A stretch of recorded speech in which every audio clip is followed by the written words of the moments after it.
घास के तिनके जो थे बेकार कूड़े में शुमार, चंद चिड़ियों के हुनर से आशियाने हो गए। एक बार पुनः स्वागत है आप सभी का हमारे इस वीडियो में। नेपाल यात्रा में काठमांडू की हसीन यादों को समेट हम बढ़ रहे हैं नेपाल के सबसे खूबसूरत शहर पोखरा के सुहाने व रोमांचित सफर की ओर। काठमांडू से पोखरा की दूरी लगभग 200 किलोमीटर की है। पोखरा नेपाल का दूसरा सबसे बड़ा व फेवा झील के किनारे बसा एक खूबसूरत शहर है जो अपनी प्राकृतिक सुंदरता के लिए जाना जाता है। काठमांडू से पोखरा तक के सफर के लिए हमने समय व आराम को ध्यान में रखते हुए हवाई जहाज का विकल्प इस्तेमाल किया। For more safety information, please carefully go through the safety instruction card. Keep a sort of safety pocket before takeoff.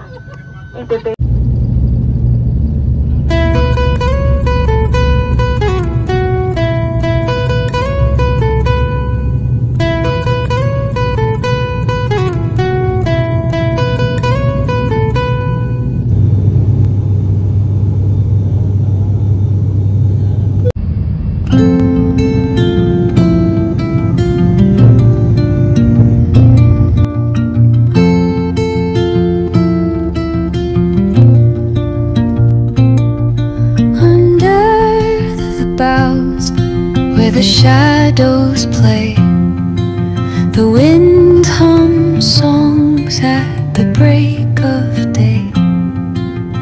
Whispering pines, secrets untold, carrying tales only the forest holds. Moonlight spills the velvet dark, etching patterns, leaving its mark. The roots stretch deep, the earth's gentle sigh, a lullaby sung to the open sky. Oh, whispering pines, caught in the rhythm. 25 से 30 minute के अंतराल पर समुद्र तल से लगभग 3000 से 4000 metre की ऊंचाई से मनमोहक व रोमांचित कर देने वाले नज़ारों का आनंद लेते हुए हम पहुंच गए हैं पोखरा एयरपोर्ट।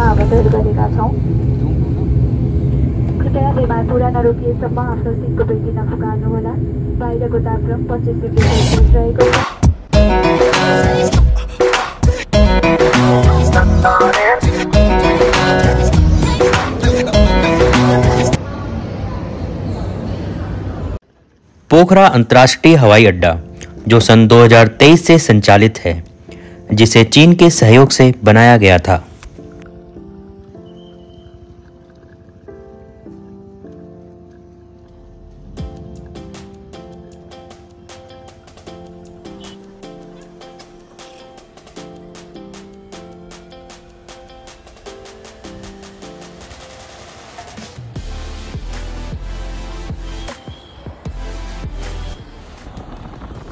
एयरपोर्ट से निकलकर हम पहुंचते हैं अपने होटल, जिसका नाम है होटल बुद्धा लैंड, जो बेहद ही खूबसूरत बना है।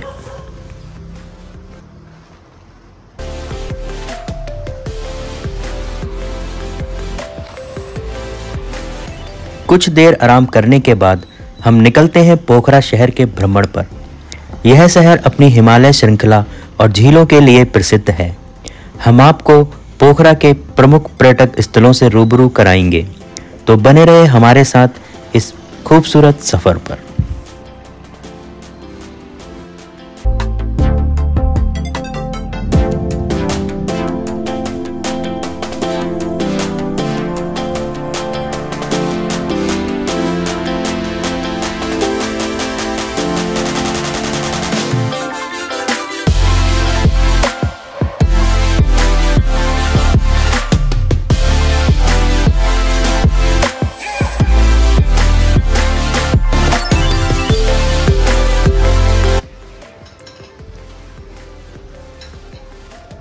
Benvenitali sir, spa massage. Benvenitali sir, spa massage.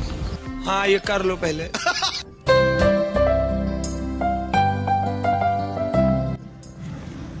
Phewa झील शहर के प्रमुख पर्यटक आकर्षणों में से एक है और झील का उत्तरी किनारा एक पर्यटक जिले के रूप में विकसित हो गया है, जिसे आमतौर पर लेक साइड कहा जाता है। झील के केंद्र में तालबाराही मंदिर भी स्थित है।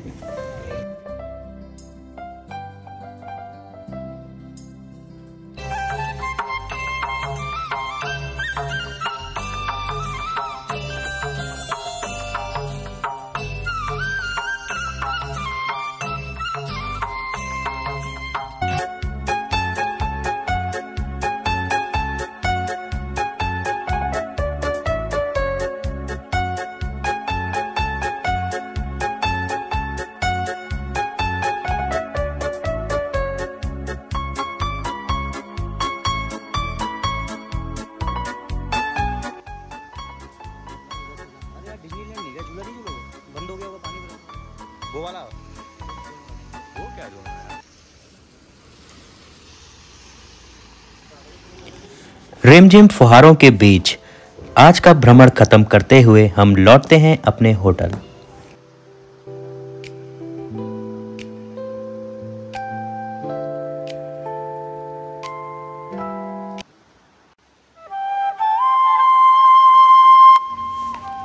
एक नई सुबह और नई उमंग के साथ हमारा अगला दिन शुरू होता है तनाव को भिगा देने वाली मनमोहक बरसात के साथ।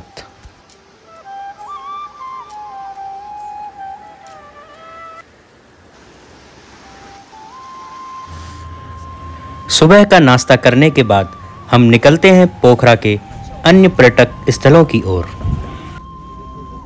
आज इस शहर में पूरे दिन बरसात रहने वाली है, पर यह शहर बरसात में और भी ज्यादा खूबसूरत लग रहा है।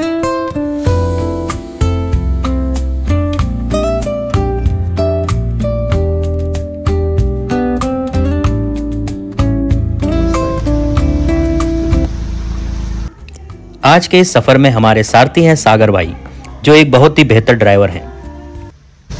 लगा लीजिएगा ना कोई अच्छा तुमसे प्यारा होगा तुमसे प्यारा।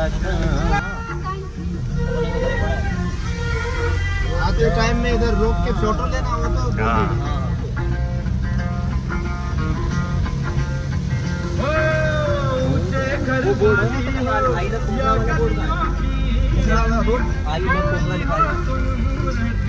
रोड पोखरा वाला जो साइड से निकल होता आई लव पोखरा, फिर फोटो खिंचवाते हैं उसको खड़ा। हां आई लव पोखरा है वो तो इसी ऊपर में है।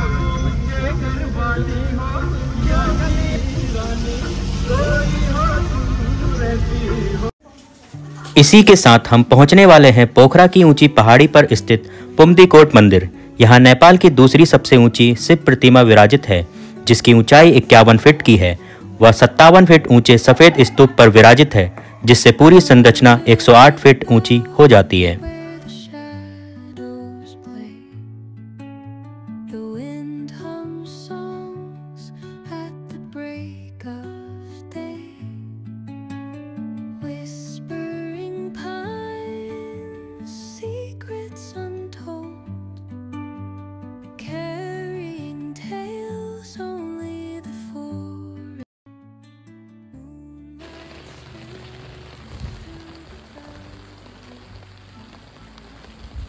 हाँ, एक फोटो तो लेना ही चाहिए, नहीं तो भूल जाएंगे ज़्यादा।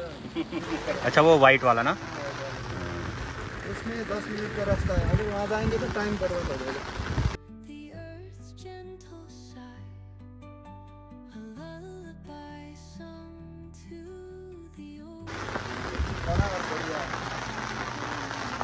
बारिश में हम लोग घूम रहे हैं छाता लेके। और ये देखिए मौसम, लेकिन भैया ने पूरा साथ दिया, जो हमारे एक कॉल पर होटल पे आए और हमें यहाँ तक लाए हैं घुमाने के लिए। रेड अलर्ट है इस समय, लेकिन अब इतनी दूर आए हैं तो घूमना तो बनता है। और बहुत अच्छा लग रहा है, ये शिव जी का बहुत अच्छा प्यारा सा मंदिर।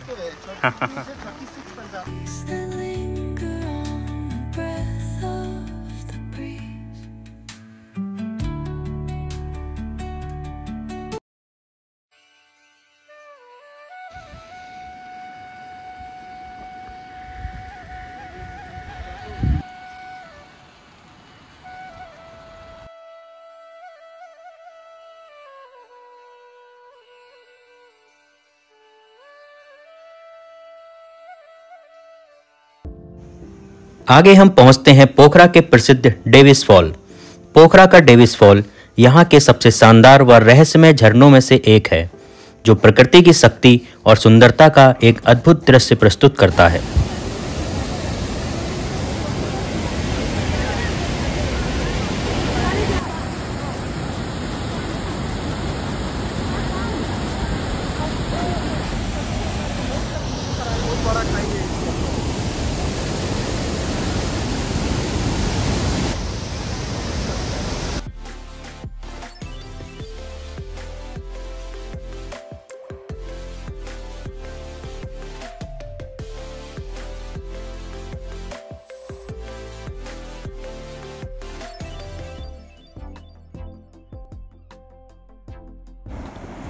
डेविस फॉल के ही दूसरी तरफ स्थित गुप्तेश्वर महादेव गुफा एक रहस्यमय भूमिगत गुफा है, जिसमें एक पवित्र शिवलिंग है, जहां तक पहुंचने के लिए 200 सर्पनुमा सीढ़ियों से होकर जाना पड़ता है। कहा जाता है इस गुफा की खोज 16वीं शताब्दी में की गई थी।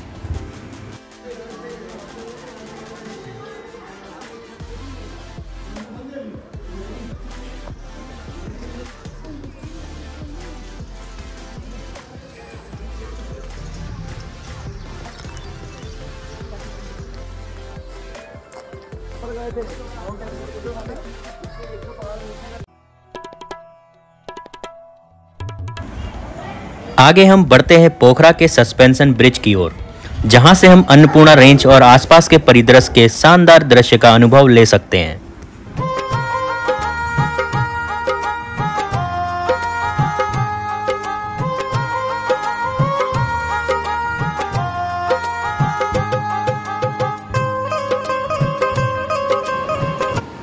ये है हैंगिंग ब्रिज पोखरा में, आप देख सकते हैं। और ये आज बारिश की वजह से पानी का बहाव, नेपाल की खूबसूरती, कितना खूबसूरत नज़ारा है। हरियाली पूरी भरपूर मिलेगी आपको, काफ़ी लंबाई लग रही है इसकी।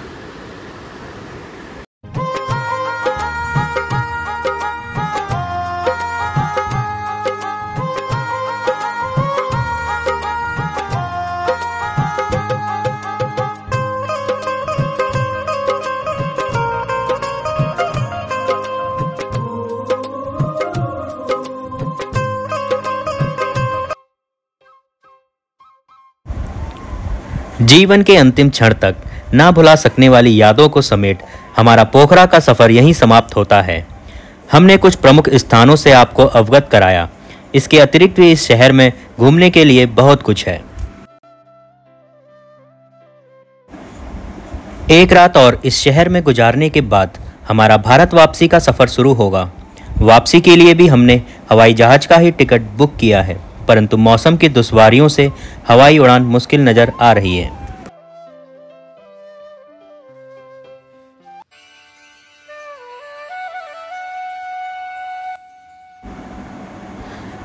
इस खूबसूरत शहर में आखिरी सुबह के साथ भावुक मन को लिए इस शहर को छोड़ने का वक्त आ गया है।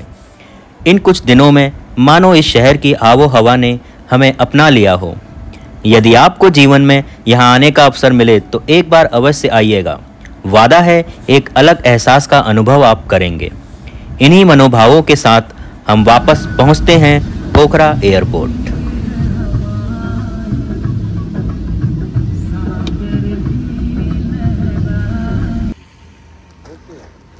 ओके भैया, थैंक यू सो मच। आपसे जब भी आएंगे नंबर सेव है। चलो भैया, थैंक यू, बहुत अच्छा लगा आपसे मिलके। You welcome. फिर आएंगे। Okay, bye bye. जैसा कि अनुमान था, मौसम के कारण पोखरा एयरपोर्ट से आज की सारी उड़ानें रद्द कर दी गई हैं। आपको बता दूं, पोखरा एयरपोर्ट क्षेत्र भी अपने जियोग्राफिकल सिचुएशन की वजह से नेपाल के सबसे खतरनाक हवाई अड्डों में शुमार है। 15 जनवरी 2023 को यहाँ बहुत बड़ा विमान हादसा देखने को मिला था, जिसमें 72 लोगों की जान चली गई थी। आगे का सफ़र अब हमारा बाई रोड होने वाला है और अब हमें भारतीय सीमा में पहुँचने में काफ़ी वक्त लगने वाला है। साथ ही आगे के रास्तों में लैंडस्लाइड जैसी घटनाओं से रास्ते बाधित होने की खबर है। सौभाग्य से किन्हीं परिचित के जरिए हम चाइना द्वारा निर्मित कार नेटा से नेपाल में सफर करते हुए भारतीय सीमा तक पहुंचेंगे।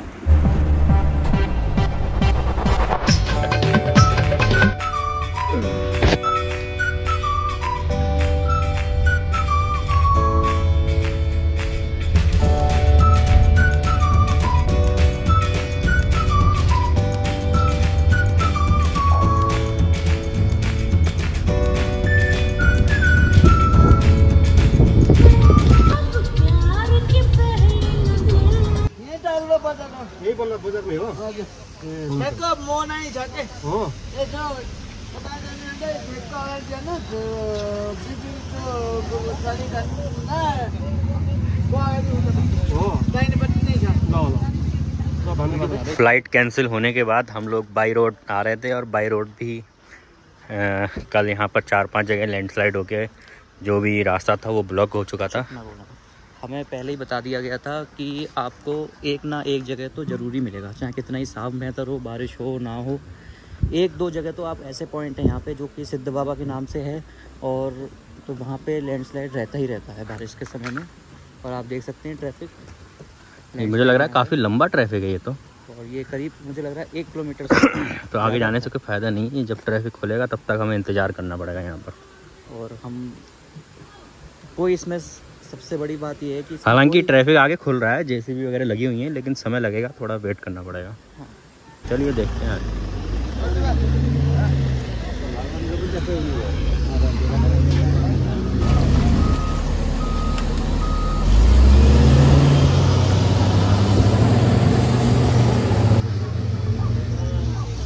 यहाँ पर लैंडस्लाइड हो चुका है बहुत बुरी तरीके से, काम चल रहा है रोड को साफ करने का।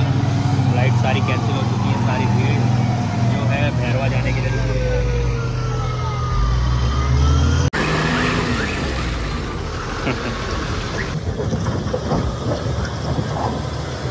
रोड दस चुकी है यहाँ पर पूरी। चलो चलो। खराब मौसम व खराब रास्तों की दुश्वारियों से होते हुए हम बढ़ रहे हैं सनौली नेपाल बॉर्डर की ओर। बॉर्डर पर पहुंचते पहुंचते हमें मध्य रात्रि हो जाएगी। रात का यह सफ़र भी काफ़ी रोमांचित कर देने वाला है। रास्ते में हमने चीन द्वारा कराए जा रहे टनल निर्माण को भी देखा। भारत व चीन किसी न किसी रूप से नेपाल का सहयोग करते रहते हैं।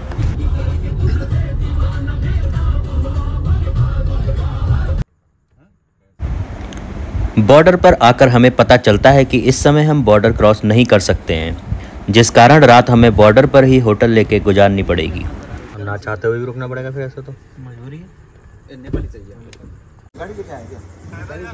उधर ही ठीक है ओके। अगली सुबह हम अपने देश भारत में प्रवेश करते हैं। आशा करता हूँ आपको इस यात्रा में हमारे साथ आनंद आया होगा। आपके इस साथ के लिए बहुत बहुत धन्यवाद। इस यात्रा से संबंधित अपने विचार कमेंट सेक्शन में अवश्य व्यक्त करें।